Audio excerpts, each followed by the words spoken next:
Well, greetings to you on this Maundy Thursday. Today, Christian people all around the world will join Jesus in this walk from the upper room to the garden, to a trial, to the Sanhedrin, up a hill, laid in a tomb. Disbelief that gives way to joy. This is the journey that we make today with countless people around the world. And in our own way at Bethel, we're trying to remember. And it starts with today. Thursday is the day that is filled with such tenderness. A meal that has been prepared, the tenderness of touch, a friendship and connection. Not everybody will be able to be here tonight at our 6 o'clock or 7 o'clock gatherings. And so with real intention, the staff has tried to convey a bit of that tenderness and care as we have, or in the process of, making our way all around town to children who will not be in town on Sunday, or to our seniors who are still not getting out or feel close, comfortable enough to return. And we are egging them with baskets of, with a bag of goodies and just this simple, fun sign that goes in the yard. So I think that there are 85 families who are getting egged, even as I speak. And that's not different from Easter's story, because the Easter story begins with love and connection and friendship. Tonight, the Passover meal, Jesus and his disciples sharing bread and wine around a table. Friendship, connection, love. And for those who aren't able to be with us, we hope that you've been egged is a way of communicating just that friendship, companionship, love that happens as we share the journey of faith together. But today we'll give way to tomorrow, and as you know the story, in sort of a rushed through trial that happens midnight all through the wee hours, Jesus will be brought to execution on Friday, that we now call Good. From 9 o'clock in the morning until 3 o'clock in the afternoon, Jesus' body will be extended, his heart wide open for love of the world.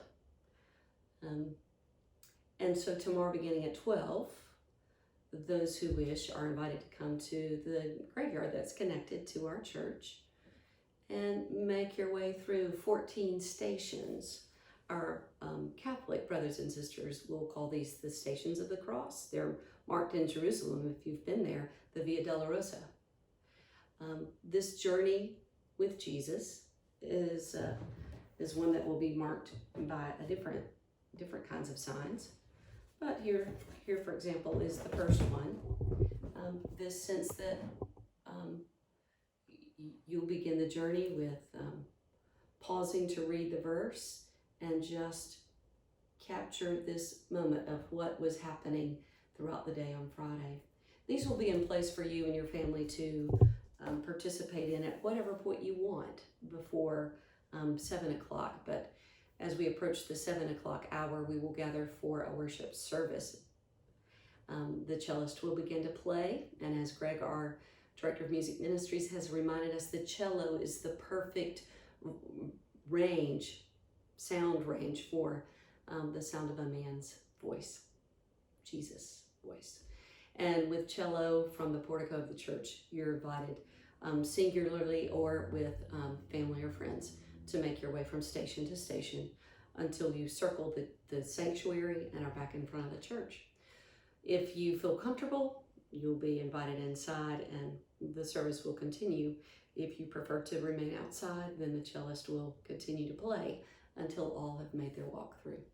So tomorrow is the day that we walk with Jesus and feel the weight of a Friday that we have come to call good. So I'm going to pause right there and just say a brief theological word to us. Those of us who particularly maybe have been shaped in the Deep South, we know that a very common way of talking about Good Friday and the cross of Jesus is that he died in our place to take away our sins. Now, certainly this is one of the ways that people understand tomorrow and Good Friday's message, but it's not the only way. Because if you think underneath that, that Jesus took on our sin and paid the price for us, that there was a blood sacrifice required, which means that God required a blood sacrifice because God, a holy God, could not tolerate communion and connection with people who were sinful and separate, and God required a sacrifice, and Jesus was that sacrificial lamb that took our sins and paid the price. Again, some of our hymnody even includes these kinds of understandings, but in back of that is a God whose face does not resemble the face of Jesus, who is radiant in love and mercy and grace. A God who requires somebody die, some blood be shed before God could love us. It's helpful for me to remember that understanding only began to circulate in the 11th century. The 11th century. The offering that I want to offer us to embrace. You don't have to forego that one, but at least hold this other alongside it.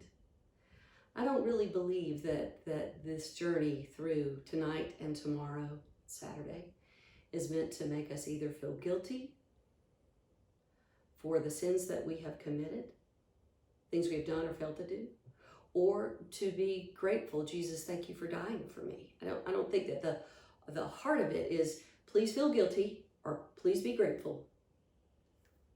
I think that Jesus says, even on the cross, come follow me. He's showing us how to live all the way till the end. In the face of violence, he does not return violence. In the face of hatred, he does not return hatred. In the face of betrayal, he does not betray. In the face of anger, he does not grow angry. Do you see? He does not become the thing to hate would be to double hate, right? Hate plus hate is double hate. And Jesus, even on the cross, is showing us what life at full stretch, what a life of love is meant to look like and be like. Tonight, he will say, having loved his own who were in the world, he loved them till the end, which means he showed us all the way to that borrowed tomb how life at its best is meant to be lived in gracious love and mercy, like was born on the face of God in Jesus. Hope you'll join us either live stream or in person for the multiple opportunities we have Thursday night, Friday, Saturday night at 8 p.m. that begins with fire in the graveyard, service of light, and it concludes with joyful resurrection truth on Sunday morning. I look forward to taking this journey with you as we walk alongside Jesus. Hope to see you soon.